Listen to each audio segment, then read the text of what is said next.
Hello, it is the 24th of January 2011. Welcome to the Silver Log in today's analysis. It has now been 5 months since the breakout rally from $17 an ounce. Remember those days, the teenage years when silver was trading at 17, 18?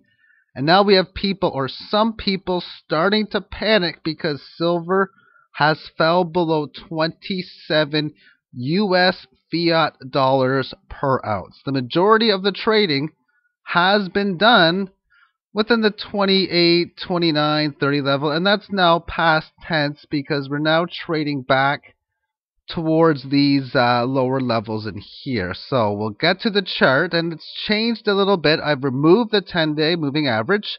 I've removed the 20 days. That's a temporary change, as well as the upward trend line. We'll see that when the market rallies again. It's now above 35, 36 per ounce. The market has really slowed down, correcting through time on the long-term time frame. It's also in a downtrend on this intermediate term time frame.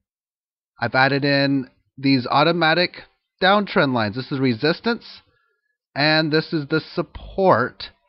And the 100-day moving average not shown yet on this chart. We'll see it at the end of this video. So we've came down from this 3140 level. Well, the 3140 was the big Fibonacci resistance. It came to 3128.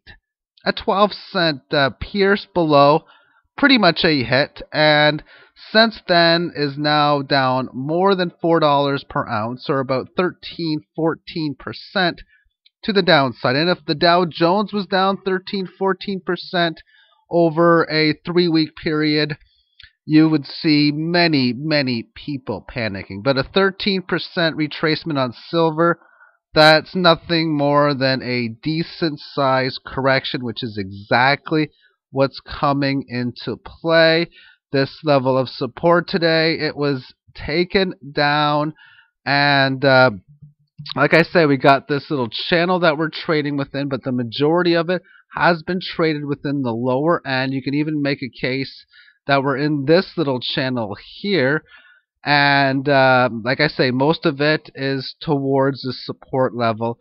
I do think there's a decent chance that we're going to break below this level here and test the 26 to 25 level and really trade within this area in here. Once again, it doesn't mean that it has to happen now. It could very easily have a little bit of rally before it goes down there, and there's even no guarantee that it will head towards there. It's just that's the expected level of major support. There was supposed to be support at this 50-day moving average. Not much was found, though. It was support for a short period of time because it bounced off of it, and then it started to rally up towards the trend line, up towards the 5-day moving average, up towards the 2011 VWAP, and then it found resistance, broke below the 5. We have a declining 5-day moving average. The 10 and 20 not shown. Well, it's obviously declining. The 50-day moving average has now started to flatten out, and the key levels of support is this volume-weighted average, which is from the August rally. That's going to be a significant level, as well as this rising 100-day moving average. And breaking that, well, you got the 200-day moving average, but the key is that Fibonacci level.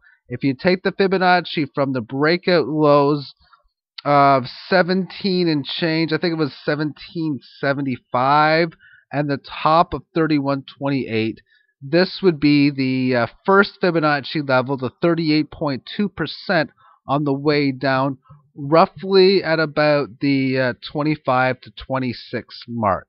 And that's why I would expect that to be an area where support can be found. It's the first decent size level. It's still in a bull market. As long as it can hold above this 25, the market will still remain bullish on the long-term time frame.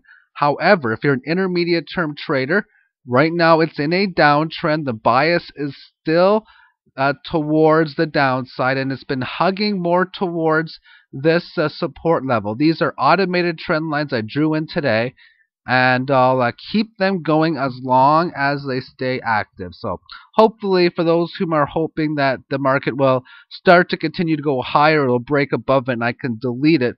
But we'll just wait and see what the message of the market will continue to state. Because after all, these movements that we see, it is from the paper contracts. And yet here we have physical bullion dealers that might now give us a little bit of a better deal because the paper contracts are lower. So I am totally welcoming and hoping, for that matter, that the market does manage to retrace down to the 25 to 26 area so I can do some bartering and say, hey, will you sell these maples for 29, 30, that sort of deal, and then I can accumulate more at the lower prices.